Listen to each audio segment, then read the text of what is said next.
Selamat datang di channel Zimar Imam. Sembari mendengarkan tinggalkan like dan komentarnya bosku. Bab 13, Gerbang Kota Barat.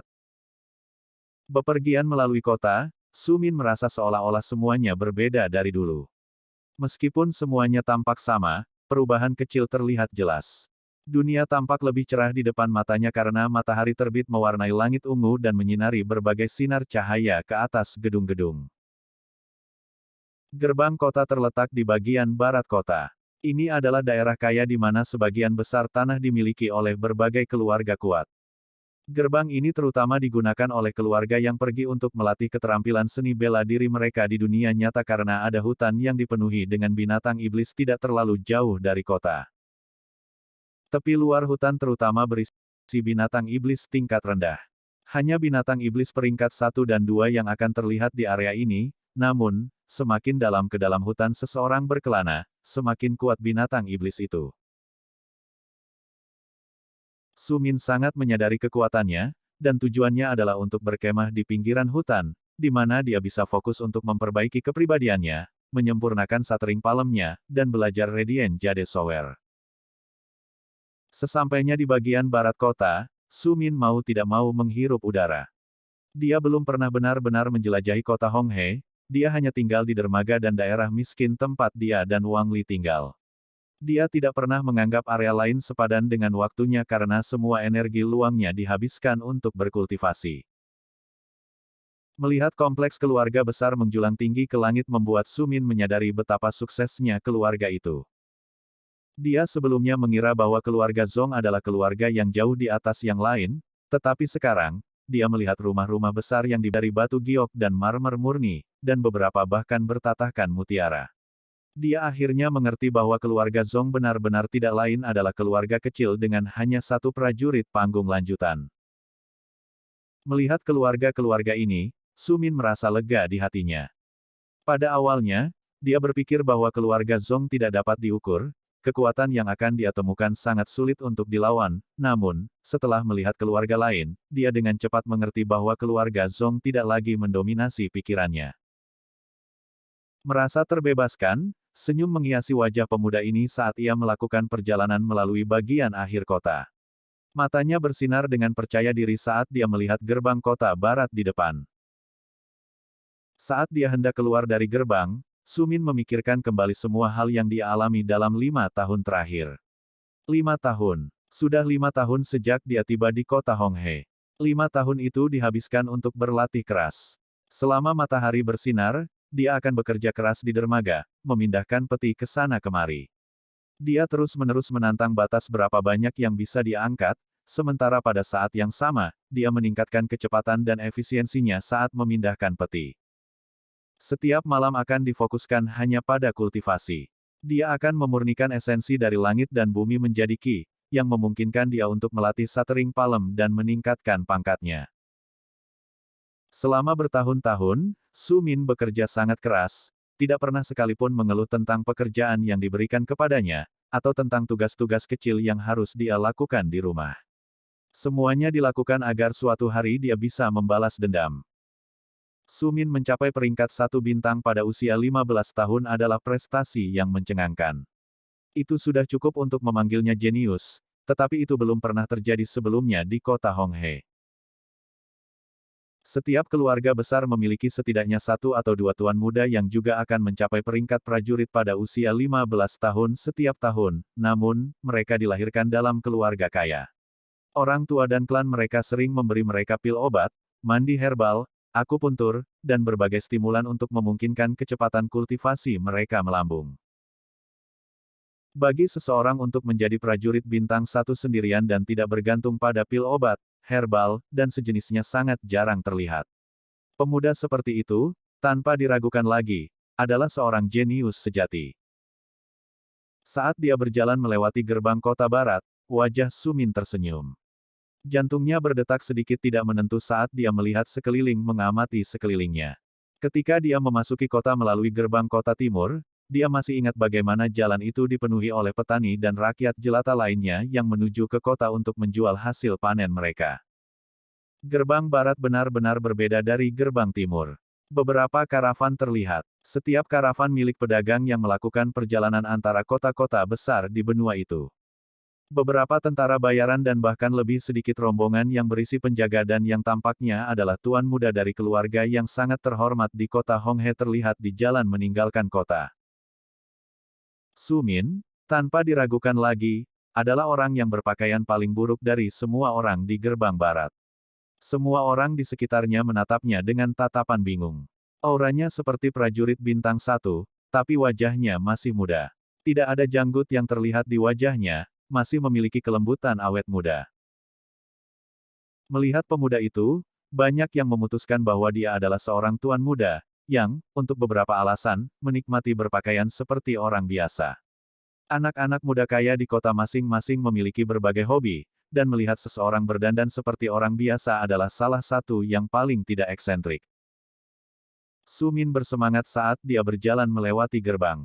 Matanya mengamati sekeliling, dan senyumnya tetap ada di wajahnya saat dia melihat pemandangan yang sunyi di depannya. Di depannya ada satu jalan besar.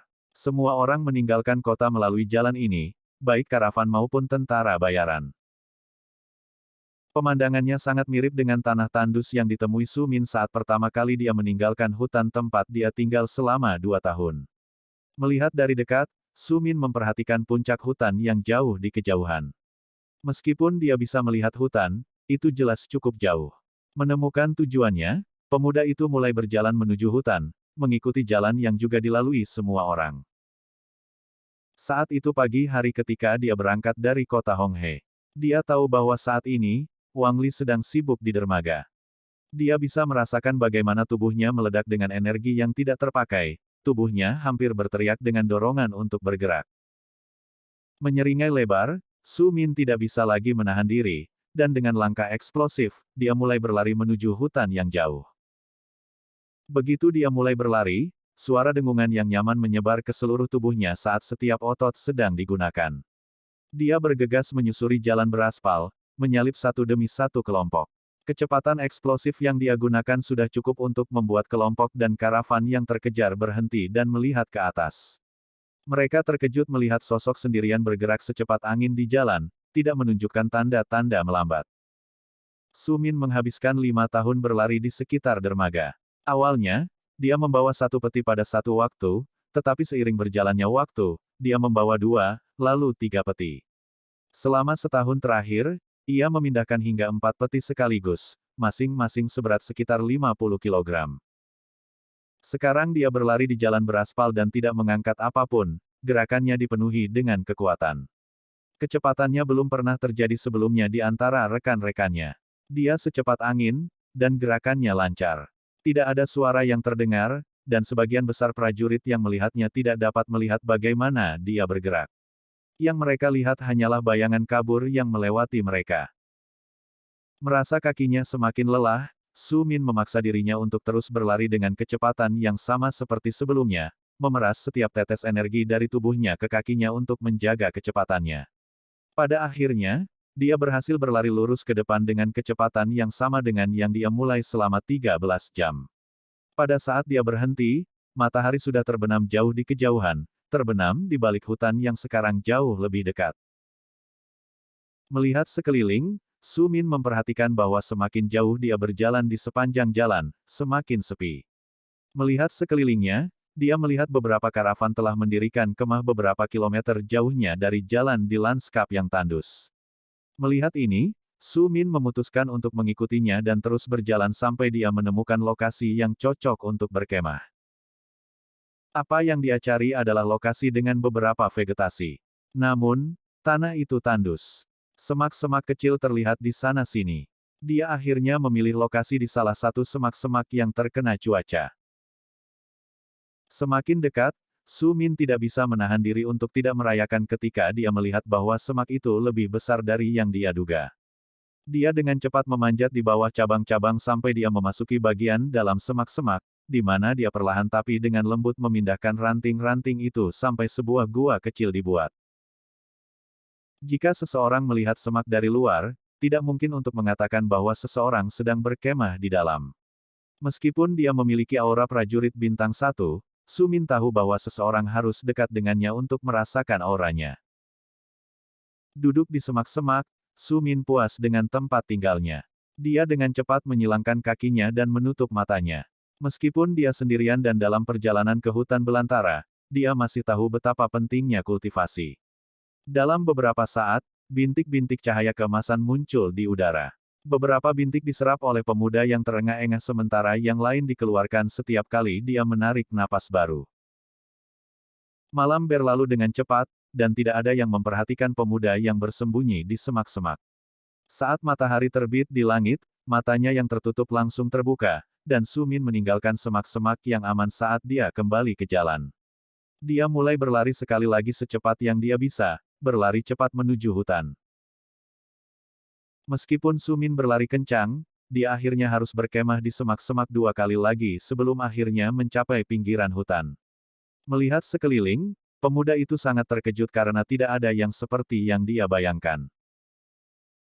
Hutan ini dikenal dengan binatang iblisnya, dan banyak keluarga menggunakannya sebagai tempat pelatihan untuk tuan dan penjaga muda mereka, sementara tentara bayaran menggunakannya sebagai cara untuk menghasilkan uang. Sumin terkejut ketika melihat bahwa tepat di depan hutan, ada sebuah kota kecil yang tampaknya berkembang dengan bisnis. Kota ini memiliki lebih dari 1 penginapan, dan ada pedagang yang menjual segala sesuatu mulai dari makanan dan minuman hingga senjata dan baju besi. Selain pedagang dan penginapan, ada bengkel, apotek, dan bahkan toko yang menyewakan kereta. Melihat semua hal ini, Sumin tidak bisa menahan perasaan sedikit mati rasa. Pemandangan itu sama sekali tidak seperti yang dia harapkan untuk dilihat. Meskipun ada peradaban tepat di depannya, Sumin dengan cepat memutuskan untuk pindah ke arah lain. Meskipun ada beberapa daya tarik ke kota, satu-satunya hal yang dibawa pemuda itu adalah pedangnya yang ada di sarung di punggungnya dan tas kecil yang diikatkan di pinggangnya. Di dalam tas itu ada makanan dan minuman, pemuda itu tidak membawa uang. Bahkan ketika dia bekerja di dermaga, Wang Li tidak pernah sekalipun membayar gajinya. Pemuda itu tidak pernah sekalipun memintanya. Keduanya menemukan keseimbangan yang besar di mana Wang Li membeli semua yang dia butuhkan dan Sumin melakukan semua tugas dan mengikuti perintah yang diberikan kepadanya sebagai balasannya. Melihat kota yang membutuhkan uang untuk membeli barang, Sumin tidak bisa berbuat apa-apa selain menghela nafas saat dia berbalik dan berjalan ke arah yang berlawanan. Dia lebih suka memasuki pinggiran hutan di suatu tempat tanpa terlalu banyak orang yang menonton. Ketika semuanya dikatakan dan dilakukan, Sumin masih hanya seorang prajurit, dan berdasarkan pengalamannya sebelumnya, dia tahu betul bahwa hewan bukanlah satu-satunya hal yang harus ditakuti di hutan.